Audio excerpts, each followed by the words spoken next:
Dans cette quête du Mont Blanc, les 3 scientifiques commencent par 2 jours d'acclimatation pour préparer leur organisme.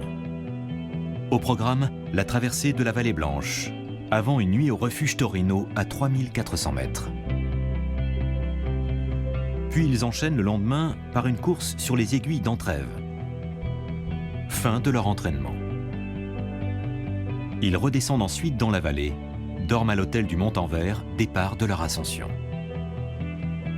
De là, ils gagnent le refuge du Couvercle par la mer de glace. Le 4e jour les emmène vers le refuge du Requin. De là, le Mont Blanc les attend par la voie dite des 3 monts, achevant ainsi leur voyage dans le massif.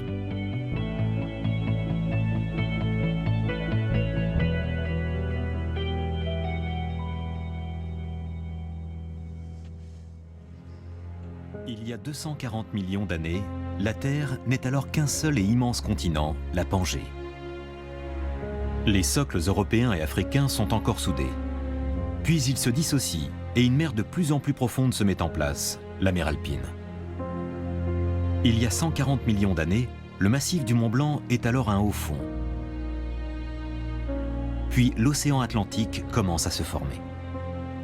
Un bout d'Afrique se détache, l'Apulie, et se rapproche de la plaque européenne.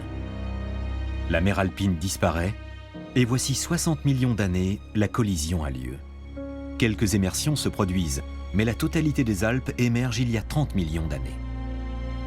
Le relief alpin est encore peu élevé, puis s'accentue il y a 5 millions d'années. Le granit du Mont Blanc, qui était à plus de 10 km de profondeur, surgit. Les Alpes deviennent alors de hautes montagnes.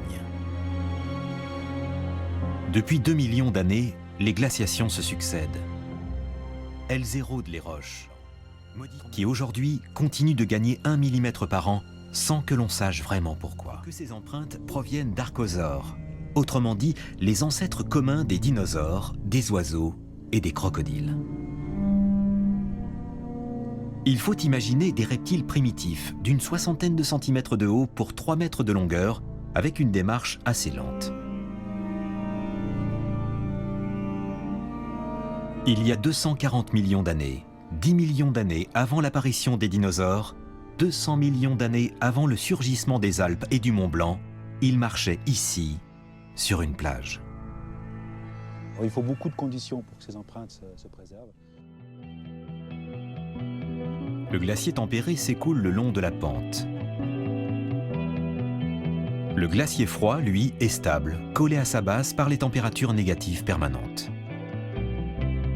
Au-delà de 4000 mètres, tous les glaciers sont froids. On se répartit le long de différents étages selon des limites d'altitude. Chaque étage correspond ainsi à un climat et à un type de flore, que l'on retrouve également à une certaine latitude. Les écosystèmes européens tiennent ainsi dans un versant.